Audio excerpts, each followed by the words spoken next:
اعوذ باللہ من الشیطان الرجیم، بسم اللہ الرحمن الرحیم۔ پیارے ناظرین السلام علیکم۔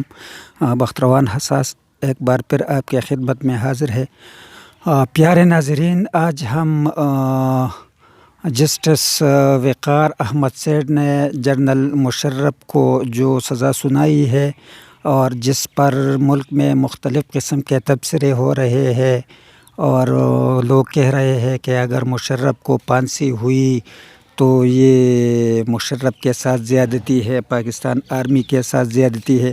تو پیارے ناظرین، پاکستان آرمی ہماری آرمی ہے، ہماری جان ہے اور ہماری آرمی کی عزت ہماری عزت ہے، لیکن اس کا مطلب یہ نہیں ہے کہ آرمی والے جرم کریں گے، آرمی کا ایک بندہ جرم کرے گا تو وہ سزا سے اس کو استثناء حاصل ہے۔ یہ غلط بات ہے۔ اس طرح ملک نہیں چل سکتا۔ ہمارے ملک میں جو بھی ادارے ہیں، سب اداروں کو اپنے حدود کے اندر رہنا چاہیے اور اپنے فرائض سر انجام دینے چاہیے۔ پیارے ناظرین، مشرف نے اس ملک کے ساتھ بہت زیادتی کی ہے۔ ایک دو دفعہ تو انہوں نے ملک کا آئین توڑا ہے، یہ خلاف ورزی کی ہے، اس بات پر بھی اس کو سزا کی موت ہو سکتی ہے۔ اور دوسری بار اس نے یہ جو لوگ کہتے ہیں کہ مشرف نے 3 جنگیں لڑی ہے، وہ کون سے جنگیں لڑی ہے؟ وہ بھی لڑے ہوں گے، لیکن مشرف نے یہ بھی لڑے ہے۔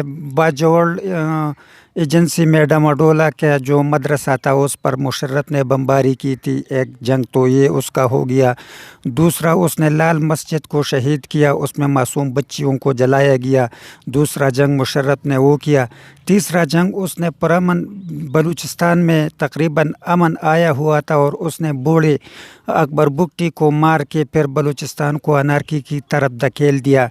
تو پیارے ناظرین، یہ جسٹس وقار احمد سیٹھ کے جرات کو سلام، میں تو اس کے جرات کو سلام پیش کرتا ہوں اور امید کرتا ہوں کہ اگر اس طرح کے ججز پاکستان میں آئے، عدلیہ میں آئے، تو انشاءاللہ تعالی پاکستان کا جو امیج ہے وہ بھی دنیا میں بہتر ہوگا، کیونکہ دنیا میں یہ بات مشہور ہے کہ پاکستان میں انصاف نہیں ہے۔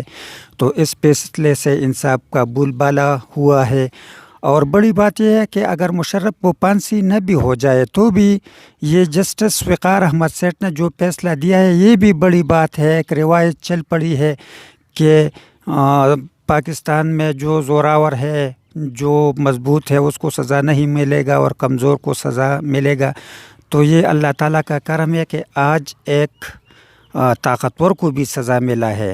اور دوسری بات یہ ہے کہ مشرف نے وار ٹیرر میں شرکت کر کے ملک کو بہت نقصان پہنچایا ہے۔ 70,000 ہمارے افراد شہید ہوئے ہیں، تقریباً 8-10 ہزار ہمارے سیکورٹی فورسز کے جوان شہید ہوئے ہیں، 150 ارب ڈالر تک ہمارا نقصان ہوا ہے۔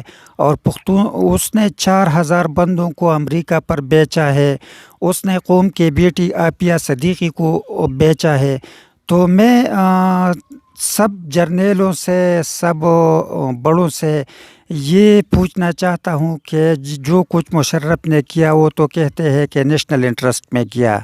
مشرف یہ کہتا تھا کہ یہ نیشنل انٹرسٹ ایسا ہے ویسا ہے، میں نے یہ کیا، یہ نیشنل انٹرسٹ میں کیا انہوں نے عافیہ صدیقی کو بھی پاکستان کے نیشنل انٹرسٹ میں امریکہ کو بیچا؟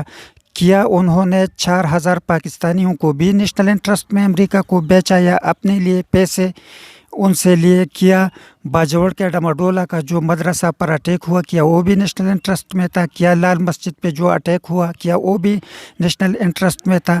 یہ جو بھی مشرف کا ساتھ دے رہا ہے تو وہ اچھا نہیں کر رہا۔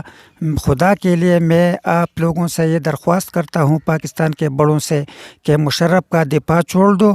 اور جج صاحب نے تو مشرف کو 3 بار سزائے موت دینے کا اعلان کیا ہے، یہ کم ہے۔ میں تو کہتا ہوں کہ مشرف کو 10 بار پھانسی کی سزا دی جائے اور جب تک ان کے بدن کے ہڈیاں جو ہے وہ ختم نہ ہو جائے تو اسی وقت تک اس کو ڈی چوک میں لٹکایا جائے، تو تبھی لوگوں کو احساس ہوگا کہ اس ملک میں قانون کی حکمرانی ہے۔ جسٹس وقار احمد سیٹھ، آپ کی جرت، آپ کی عظمت کو سلام والسلام۔